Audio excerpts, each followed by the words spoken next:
அன்பர்கள் அனைவருக்கும் வணக்கம். நான் உங்கள் பழமை நேசன். பழமையை தேடுவதும் அதனை ஆய்வு செய்வதும் எடுத்துரைப்பதும் எனக்கு மிகவும் பிடித்தமான விடயம். அந்த வரிசையில் நம்ம இன்றைக்கி பார்க்க போகிறது ஒரு சுவாரஸ்யமான தகவல். நமது முன்னோர்கள் சுமார் 2700 ஆண்டுகளுக்கு முன்னாடி, குறிப்பாக சங்க காலம், அந்த காலகட்டத்திலிருந்து நமது முன்னோர்கள் பயன்படுத்தின ஒரு பொருள் அது பாலாறில் கிடச்சிருக்கு. அதை பற்றின தகவலை நம்ம இன்றைக்கி பார்க்க போகிறோம். இதுதான் அந்த பொருள். இதற்கு பெயர் தக்களி.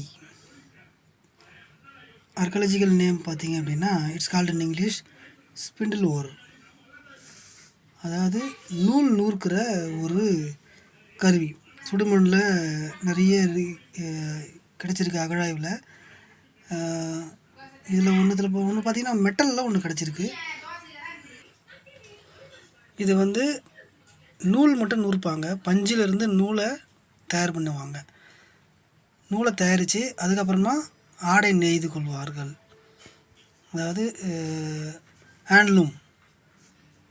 இது போர்ட்டபிள், ஈஸியாக கையில் கொண்டு போகலாம். பஞ்சை மட்டும் நம்ம கையில் வச்சுக்கணும் அப்படின்னா கையில் திரிச்சு நூல் தயாரிக்கலாம்.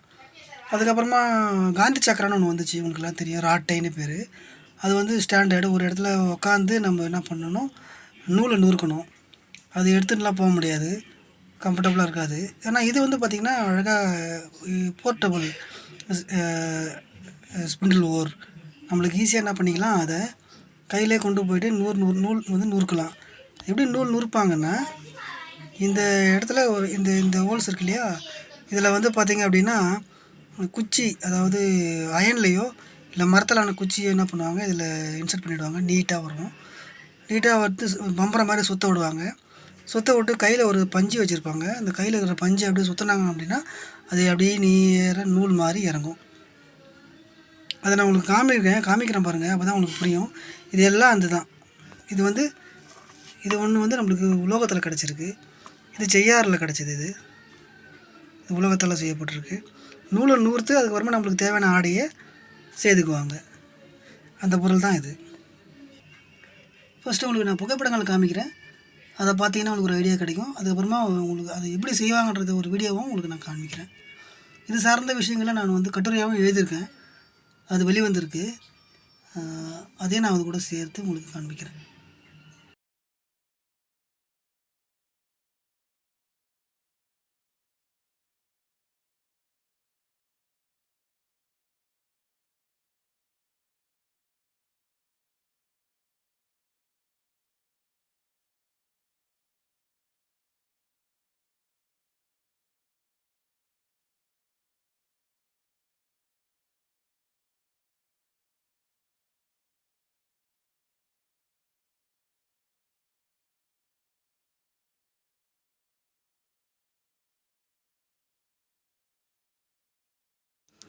கண்டிப்பாக இந்த காணொலி உங்களுக்கு பிடிச்சிருக்குன்னு நான் நம்புகிறேன்.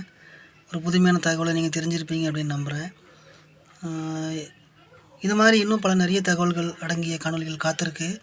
ஸோ என்னுடைய சேனலை நீங்கள் சப்ஸ்கிரைப் பண்ணிக்கங்க. உங்களுக்கு பிடிச்சிருந்தா இதை ஷேர் பண்ணுங்கள் மற்றவங்களுக்கும். நன்றி. நல்ல விஷயங்களை நாளும் சிந்திப்போம், பிறகு சந்திப்போம். நன்றி, வணக்கம்.